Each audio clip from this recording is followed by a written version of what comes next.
everyone. Welcome to Conversations on Gender with Aya Institute, WPM. My name is Bridget Baini. International Women's Day is March 8th, and the theme for this year's celebration is Accelerate Action. We have an exclusive with renowned lawyer and gender advocate, Madam Sheila Minkah-Premo, in her law chambers. We're going to talk about this year's theme. We're also going to talk about Beijing Plus 30 Platform for Action and any other conversations on significant milestones on gender equality in Ghana. So join me, let's have this exclusive.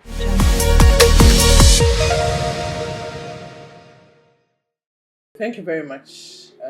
The theme for the International Women's Day observation this year, which is Accelerate Action for Gender Equality, I think is a very apt, very important theme that has been selected, because this year also marks 30 years of the Beijing Platform for Action, where 12 critical areas of concern were identified.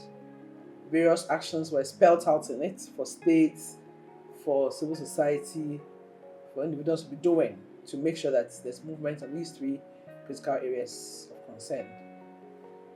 And the issue of gender equality is a very big issue, and as the theme indicates, we've not come as far as we should. If you look at Ghana, where the population of women are more than men, if you look at decision-making positions, you realize that the number of women is very few. Even in a recent parliamentary elections, out of our 276-member parliament, we only managed to get 41, meaning the structures in place to ensure gender equality is still very low. I know that there are some areas where there has been some progress. When it comes to the education of children, I understand that the free SHS policy has brought the number of girls who went to senior high school quite high up. But there are so many obstacles that women face. So I believe that the theme is apt. And in Ghana, we really need to take a good look at it, see where we are, and see what can be done. As far as affirmative action is concerned, usually when it comes to issues of governance, you want to see who are taking the key decisions. That is, who are at the table taking the decisions. In our constitution, we have the three arms of government: the executive, the legislature, and the judiciary. If you look at the numbers now, the executive level, from the time we gained independence, we've never had a female president before. Yes, recently, in the last elections, we now have the first female vice president, which is very commendable because many other African countries have achieved that feat already. When you look at the number of ministers, I'm looking first at the executive level, number of ministers, from what we have seen so far, from the cabinet minister positions, which is supposed to be 19 based on the constitution, I think we only have 2 or so women, so the number is very low. I know that for the other non-cabinet ministers as well as the deputy ministers, there are quite a number of women who are out there. And within the presidency, some women are supposed to be appointed, but the numbers is still inadequate. So there's lack of gender equality there. If you look at our parliament, as I said, we have a 276-member parliament. The number is low. In our country, the highest we've ever had in terms of percentage was as far back as 1965, when we had 18.2% of members of parliament being women. We've never done that. So the number is low. We need to do something. The parliamentary service, quite a number of women have played a role. We've only had, I don't think the overall clerk of parliament, I don't think we've ever had a woman. We've had a few deputies, etc. When it comes to speaker, which is the highest position also in parliament, there's only been one woman since we gained independence, Justice Bamford Addo. If you look at the judiciary, things seem to be improving there, but still, you still have more men outnumber women when it comes to the highest level, which is the judges level. Yes, since independence, we've had, for a long time, we had only male chief justices. That's the highest positions. In recent times, we've had 3 women, which is commendable, but we think that it should be more. So if you look at these 3 arms of government, you realize that there's gender inequality and a lot needs to be done. When you look at the private sector, the corporations, some, especially those which has state interest in it, which then calls on the states to appoint the boards, etc. Usually, the numbers usually show that you have more men than women coming in. Recently, we've seen some of the state-owned enterprises, women are being appointed.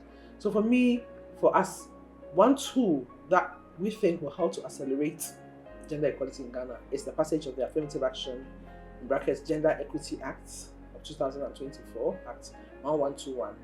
So this law has been long in the making, took a long time to get the law passed. So it has provisions which requires that within the first 2 years of the law coming into effect, at least we should see 30% of women in key decision-making positions in all the 3 arms of government I mentioned, as well as within the private sector. So it has some structures from the council, from the presidency, council of state, etc., it's at 30%. Then it says the next 2 years, the idea is to get to 35, and then up to the year 2034. Originally, we thought it was 2030, but they made it 2034. Then the idea is that we'll hit equality. So the law came into effect in 2024. It's still not a year old, so we are looking at the numbers, and we think that if it is activated, thanks that the provisions in the law are well activated, maybe it will take us close. But as we are now, it is not. We are not there. And even with the provisions of the law, it's going to be difficult to also hit the number when it comes to particularly the legislative arm of government. Because the provisions in the law, when it comes to parliament, it requires political parties to ensure that they adopt some of the provisions of the law to ensure that in their own structure you have more women also in leadership, chairman, etc., treasurer, and not only in the women's wing. And then they're also supposed to encourage more women to stand as to positions, positions of to parliament, and the manifestos are supposed to reflect this. One of the weakest parts of the law is that it's the sanctions. There's virtually, if it's not achieved, what happens? Not much sanctions. I mean, the electoral commissioner is supposed to recognize those who have complied, etc., etc. As a person who followed the processing of the law, we realize that there's a big handicap. One of the reasons why the provisions when it comes to parliament, which is the eye through which most people see how equitable the country is when it comes to gender equality, is parliament. Unfortunately for us, in the constitution itself, the provisions on who qualifies to be a member of parliament doesn't necessarily include gender inclusivity as one of the provisions. And so the argument in parliament when the law was being debated was that you can't have an act of parliament go higher, supersede what the provisions of the constitution say. So we would actually need more work to be done. There's a need for constitutional review to ensure that issues of gender inclusivity is part of the provisions. I mean, the portions of the constitution that deals with appointment to parliament, etc. Something is done to make gender inclusivity one of the requirements, and we believe that once that is done, so there's still a lot of work to be done to enable us to accelerate gender equality. In our society too, we have a lot of there are many things that work against gender inclusivity. One is the patriarchal nature of the society that we live in, where the headship of men is the acceptable cultural norm, and therefore women in leadership is not necessarily something which is automatic, that is seen. Many women have to battle a lot of obstacles to enable them to gain access to leadership positions. And so it's not only our culture, the religion, the major religions that we have in Ghana currently, which is the Christian religion as well as the Muslim religion, there are similar tenets in it, and therefore a lot of work is also being done in that angle to try to get people to understand that there are two people in this world, men and women. We all need equal opportunity to enable us to contribute towards the development of our country. So a lot still needs to be done. The affirmative action law is an important one which will help us accelerate but we need more to be done. There's a need for more education, more sensitization of our children right from childhood to recognize the strength of the other person, not necessarily looking at the agenda in there, so that we can all contribute towards development. The International Women's Day has been set aside as a day on which every country, every person in this world is supposed to focus on the issue about gender equality. So as a celebration, I think that it's important to celebrate it, because the celebration usually is in the form of a lot of activities, workshops, seminars, etc., to draw attention, because it's an issue that people's attention needs to be drawn to. It's not something that comes automatically to many people. So the celebration is important because it serves as a means of conveying information about the need for gender equality. But as you've rightly put it, it should not be just celebration. The celebration should also be an opportunity to reflect on where we are and where we should be, maybe even in the next year or so. So it should be an opportunity to look at strategies, to look at actions that can be done following the celebration, so that we move a step closer to gender equality. So yes, it should not just be celebrations. A lot of people are organizing many programs, press releases, etc.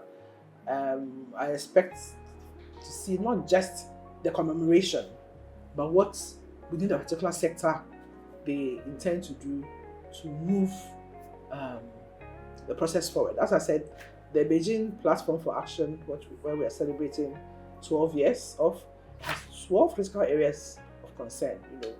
Women empowered decision making, women environment, the girl child, a whole lot of things. 12 critical areas.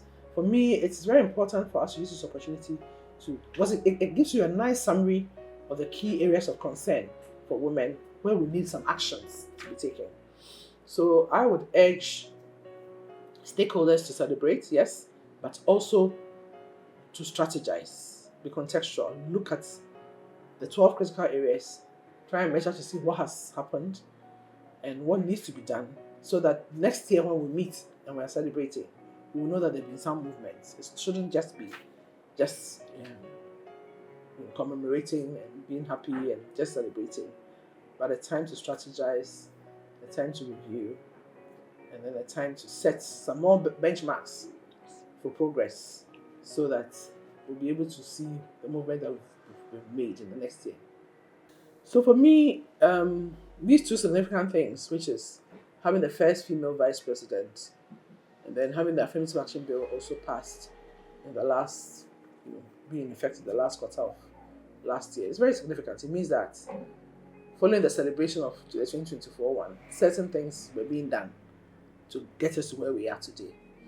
So for me, with where we've, with the having the first female vice president, we shouldn't be just happy that she's there as a vice president. We should be thinking about how we can also get other women into key decision-making positions, so that what she has managed to attain should be a lesson for other women, or should be a means of encouraging other women to aspire for higher positions. Okay, so for me, it's very significant, and because her appointment sends a message that women can also be almost at the top. But we are hoping that we should actually even have a woman president. Having had a female vice president shows we can also have a woman president. So I think we should be working towards ensuring that by the next election, we have a woman ready, willing, equipped, and prepared to stand for a presidency, so that we can all support that person. So it's a good lesson for all of us. It's a good, when we are sensitizing our young people, we can always point to her to say that, hey, you can achieve and get to that level, or we need to get more people there, and we need to get to the highest position. So as far as the Affirmative Action Gender Equality Act is concerned, it's also very significant that we managed to get this law passed last year, and of course its operationalization is supposed to start off from this year. It's a very important law because it has a lot of provisions in it which, if followed through, will see us moving, accelerating, and getting more and more women into leadership positions. So there are a number of implementation issues that we should all be looking at. So the Affirmative Action, our coalition, originally we were Affirmative Action Bill Coalition, and our focus or goal was to push for the getting the bill into an act of parliament. That has been done. So we have changed our name to Affirmative Action Law Coalition. So we are ready to work with government and all stakeholders to ensure that the law is fully implemented. One of the key things that is required when it comes to implementation is the setting up of a body called the Gender Equity Committee that is supposed to be based on the Ministry of Gender, which is responsible for the monitoring and putting the actions, etc., etc. We urge, even as soon as the law was passed, we urge the then minister to try to get the people together. It's made up of some institutional members, a number of ministries, Ministry of Local Governments, Attorney General's Office. They are supposed to nominate certain people. Then there are other people from TUC, from employers, from the NGO sector, some experts who are also supposed to be appointed. We are urging, just today, we did another letter to the current minister that we would like to meet with her and urge her to really get this body in. We need that body as early as possible because in the law, this body is supposed to be responsible to come up with a plan of action on how to implement the law. And in the plan of action, one of the key actions which is also required as soon as possible is to be able to have some kind of baseline information of where all the different sectors are.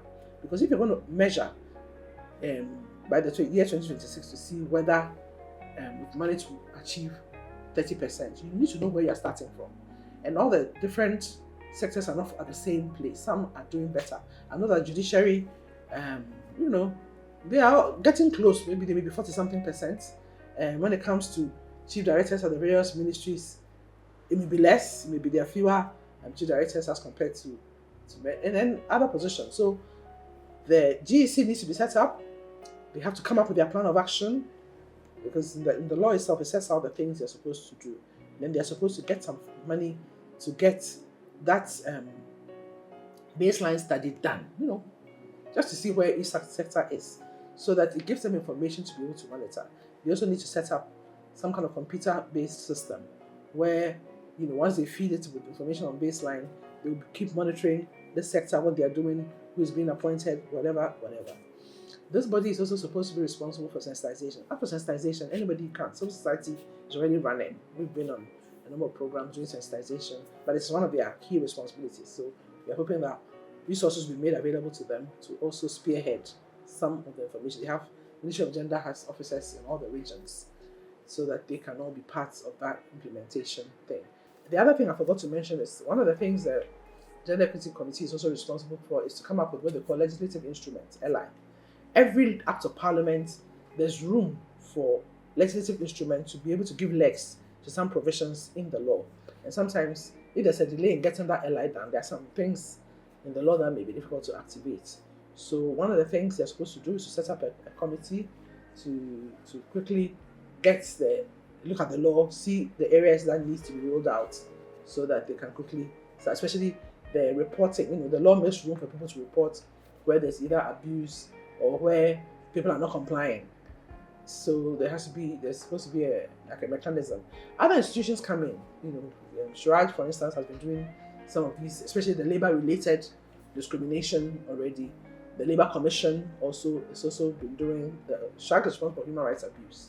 And the National Labour Commission there's a need to develop what we call SOPs between them in terms of if somebody reports through Shuraj or through the NLC, how does the GEC get that information if it is something related to affirmative action, etc., etc. There are sanctions, etc. So there's a lot of work to be done to get this. But we as civil society are ready to and willing to offer our skills in helping. Some of us have had experiences from other laws. For instance, I was part of we had a coalition on coming up with a domestic violence act. So we worked, when we got the law in, some of us also volunteered to help with the drafting of the LI, and we even helped with the drafting of the plan of action for they had a domestic violence management board. And so, there was a meeting of MDAs and CSOs. We helped to put a detailed plan together, a 10-year plan together. And then some of us also set ourselves up within the plan was coming up with the legislative instruments. and we helped prepare a full draft and gave it to the ministry to work on. So with experience me and a few other people have, we're also prepared to put it to the disposal of this law because we want to see the law work. And if this law works, it will accelerate progress towards gender equality when it comes to people holding decisions and positions of decision-making positions in our country. We can hold DT bearers in account by monitoring and tracking what they are doing. One of the things the coalition is doing now is anytime a list of ministers or a list of people are coming, we are keeping track. If you don't keep track, you can't tell them you're not doing what you're supposed to do. So we are keeping track, and where we think they are falling short, we have made a few statements on some of on what is going on, etc., etc. So we as stakeholders, we need to monitor compliance and to make noise when compliance, when the duty bearers are not complying. So currently, it's the season of the executive. They've been in power since January. It's a season for them to be appointing people as ministers, as presidential staffers, as in Ghana.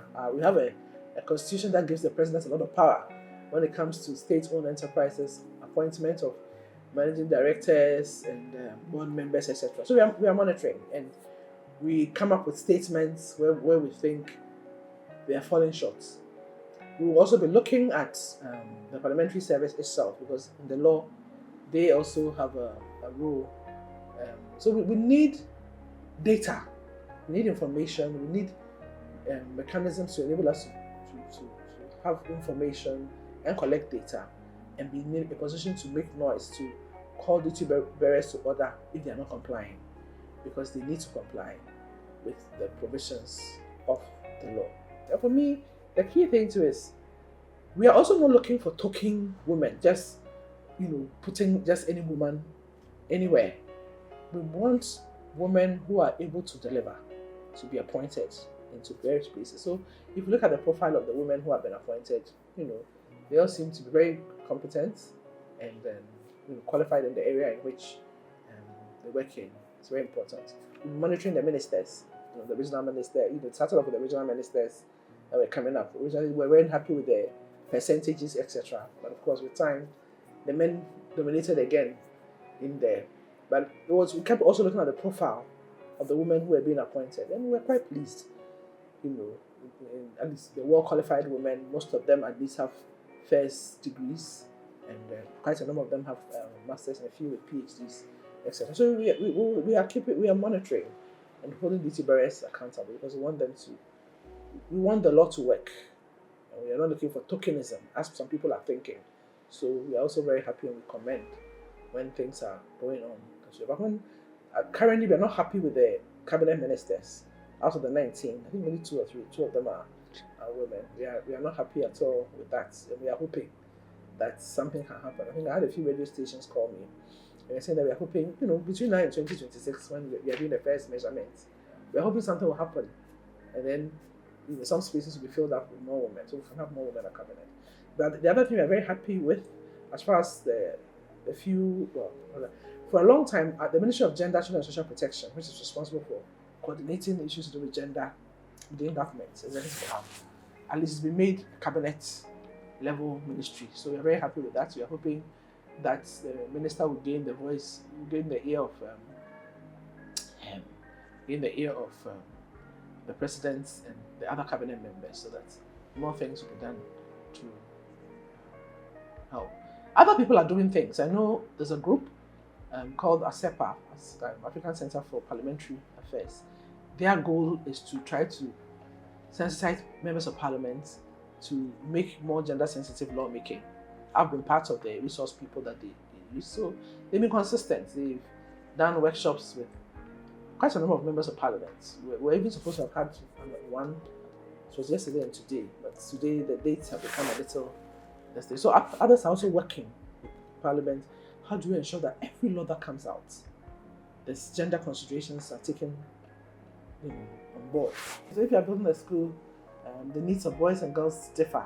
Girls need that whole special toilet. Well, I won't say special, but enough toilets to enable them to deal with issues to do with they have a menstrual period, etc., etc. So we need to hold everybody responsible. One example I remember is, you remember in Parliament, in the 8th Parliament, they passed this tax on sanitary pads and some of the products, etc. It ended up with many people not being able to afford the price of sanitary pads because the price went up. It resulted in girls not going to school because they didn't want to go and soil themselves. And we're hearing stories of girls having to sleep with men to get money to buy sanitary pads. It's very serious. And sometimes the laws are such that women are also not all the same. We have older women, we have middle-aged, we have young people. So there are certain laws gender is like an intersectional issue. So it's very important that the needs of different girls of different ages, as well as girls or females who have other additional needs, like persons with disability, the kind of problems that they have, whilst we all suffer discrimination, they may suffer it more. So that these intersectional issues are also done with. So we need a lot of education, we need a lot of sensitization, and we need to hold duty bearers responsible, both at the national level as well as at the local level. Remember, local governance, that is the government that's closest home to people. In the last election, I think it was in 2021 or 2022, the number of women who were elected was only like under 4%. It's very, very bad. So a lot of work also needs to go there. I know some groups, Bantu for Development and a few others, whose work is at the local level. Remember, I mentioned our traditional norms, etc. It operates closer to home, at the micro level. So a lot of work has to be done to change people's minds, to let people see that you need both men and women for proper decision making, right from the local level all the way to the national level. I had the privilege of being in Beijing in 1995, so it was very, very, very, one of the big highlights of my life as a lawyer and a gender activist. And so this conference, Beijing Plus 30, they're going to look at many, many things, assessing the 12 critical areas of concern, what has been done, what remains to be done, and the actions that need to be taken. So it's a very important time. As you said, from next week, the CSW, Commission on the Status of Women, meeting. So there'll be a lot of women or gender activists in New York to reflect on the Beijing Plus 30. As a civil society person, I know governments have prepared their reports and sent, but I was also part of the civil society. One of our networks called Network for Women's Rights, we did what we call the shadow reports. So we shared ourselves into groups within the 12 critical areas of concern, and we did a review of it. What's this? Which particular area you're looking at? What has been done? What are the existing challenges? What are the gaps? What are the existing challenges? And what recommendations will we make to make things better? So there's a document, a very comprehensive document that Addis Ghana has, which is looking at things critically, not from a government perspective. Governments have sent their reports. They know what the writing there is. But we, as practitioners or as activists, have also compiled a very comprehensive report. Before you came in, I was reviewing the section that I was working on. So for us in Ghana, it is very important for us to look at a document like that. Take a critical look at, out of the 12 critical areas of concern, where have we reached with regards to each of them? And in all the 12 critical areas, there are lots of gaps. We haven't reached what was. If we have a copy of the Beijing Declaration and Platform for Action, so it has a critical area of concern. It has what government should do to be able to address. So in the document, it looks at what the problems are, blah, blah, blah. And it comes with recommendations of what government should do, what civil society should do, what the UN, the international body should be doing, what government should be doing, what civil society should be doing, etc. So it's very easy to measure, how far have you come, etc. In Ghana, if you look at Beijing Plus 30, there's a lot has been done. If you look at the area of domestic violence, for instance, when I started practice as a lawyer in 1989, many women who suffered domestic violence, they go to a police station, you wouldn't get even a response. It's like, then yeah, kind of thing. But since through a lot of work, agitation, some of us, etc., the Domestic Violence Act was passed in 2007. It has been working. The regulations came out in 2016. It's been working. But even still, there's also an initiative to also review it to see how well it is going and what should be done to address it to make it stronger. A study was undertaken in 2016 to see the incidence and prevalence of domestic violence, and it's still quite high.